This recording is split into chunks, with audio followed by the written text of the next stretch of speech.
पुण्यातल्या मुंडवा इथल्या जमिनीचे गैरव्यवहार प्रकरण. या प्रकरणावरून गेल्या काही दिवसांपासून राज्यभरात वादळ उठलंय. उपमुख्यमंत्री अजित पवार यांचे पुत्र पार्थ पवार यांचे या प्रकरणामध्ये नाव आलं. यामुळे अजित पवार चांगलेच अडचणीत आल्याचं चित्र निर्माण झालं.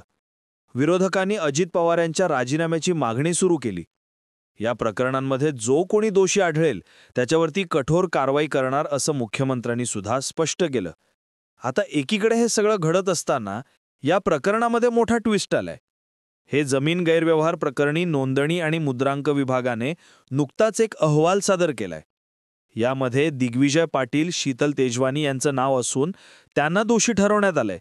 मात्र यामध्ये पार्थ पवारांचं नाव नाहीये. त्यामुळे पुन्हा एकदा उलटसुलट चर्चांना उधाण आलंय. पार्थ पवारांना या प्रकरणातून क्लीन चिट देण्यात आली आहे का, असा प्रश्न सुद्धा उपस्थित केला जातोय. पण मुंडवा जमीन गैरव्यवहाराच्या अहवालामध्ये नेमकं काय म्हटलंय? यामध्ये पार्थ पवारांचं नाव का नाहीये? त्यामुळे त्यांना क्लीन चिट मिळाली आहे का? ह्या सगळ्या प्रश्नांची उत्तरं जाणून घेऊयात ह्या व्हिडिओतून.